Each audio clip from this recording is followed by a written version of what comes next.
अच्छा मुल्तान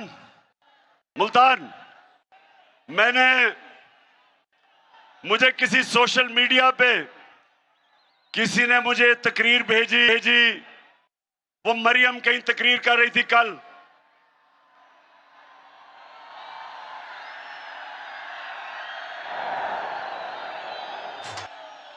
अब उस तकरीर जो मुझे भेजी सोशल मीडिया पे, उसमें उसने इतनी दफा और इस जज्बे से और इस जुनून से मेरा नाम लिया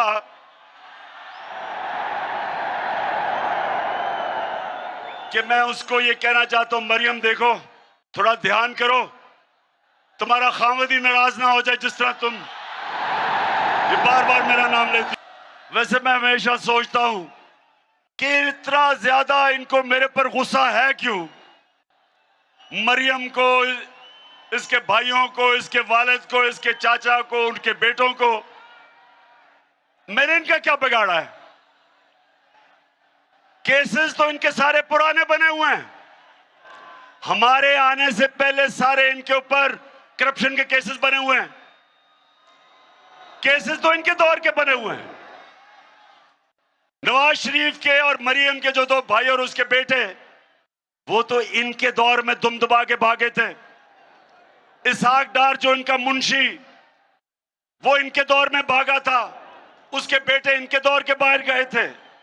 शहबाज शरीफ का दामाद, जब करप्शन का केस उस पे हुआ, वो इनके दौर में बाहर भागा था।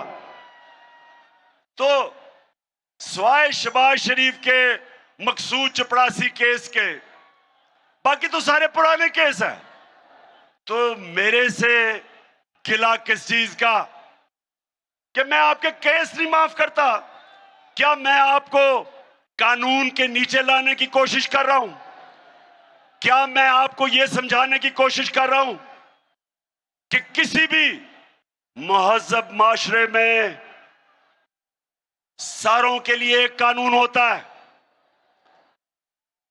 मुल्तान के लोगों, मैं बार बार एक हदीस सुनाता हूं आपको, ये सब, और नौजवानों ये सब अपने ज़हन में डाल लो कि हमारे नबी सल्लल्लाहु अलैहि वसल्लम ने कहा था कि जो कौम छोटे चोरों को जेलों में डालती है और बड़े डाकुओं को नहीं पकड़ती, वो तबाह हो जाती है।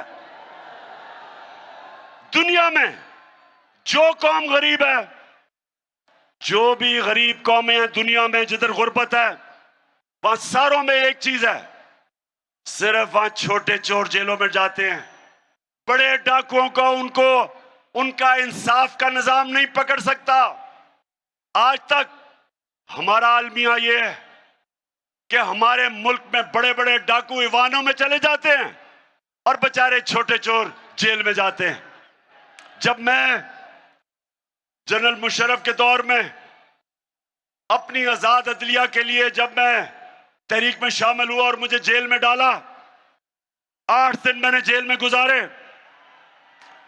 यकीन करो मेरे मुल्तान के शहरियों, वहां कोई मुझे ताकतवर डाकू नहीं नजर आया, सिर्फ बेचारे छोटे छोटे चोर नजर आए। जिसको 6 महीने रहना चाहिए था जेल में, वो 6 साल जेल में रह रहा था। और जब मैं नेशनल असेंबली में जाता था तो मुझे बड़े बड़े मुजरिम नजर आते थे, वहां डाकू नजर आते।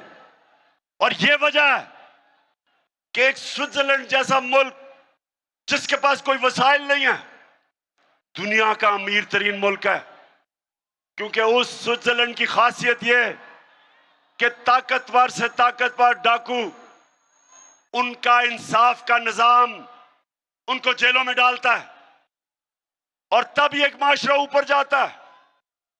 मेरे नबी ने कहा था कि मेरी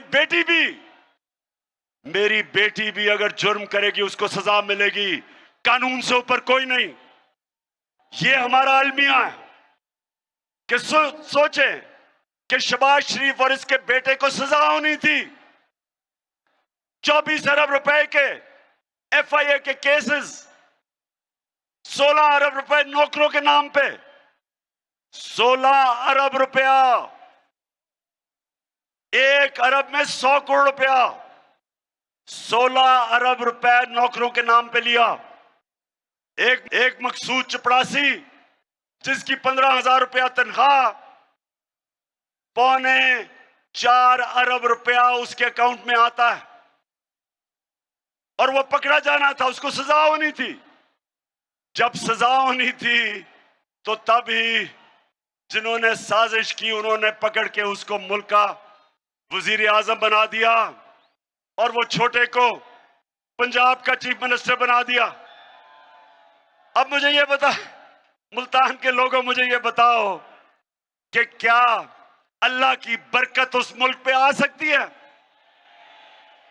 जिसमें बेचारे गरीब लोग, बेरोजगारी है, महंगाई है, बच्चे भूखे हैं, वो बेचारे मोटरसाइकिल चोरी करता है, साइकिल करता है, भैंस करता है, वो तो जेल में चला जाता है।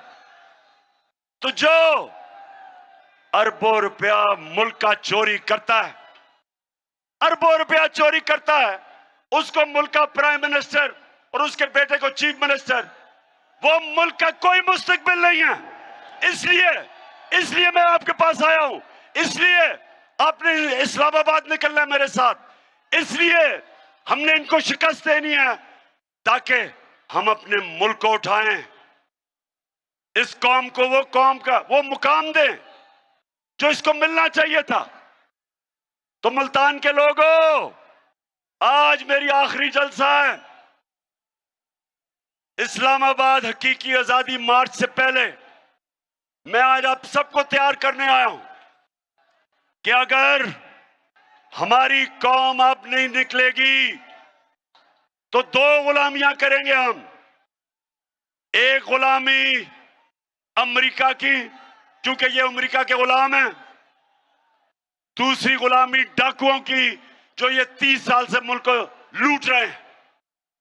इसलिए फिर से मुझे बताएं कि आप तैयार हैं? बताएं तैयार हैं?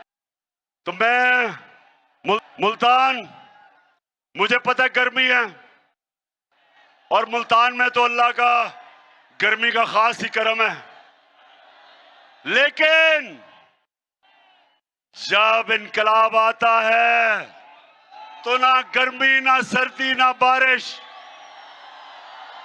इंसान जब अपने मुल्क की आजादी के लिए खड़ा होता है फिर वो अपनी जान पे खेलता है। और अगर मुझे गर्मी नहीं लगती मेरी उम्र में तो आप तो सब मेरे से हैं।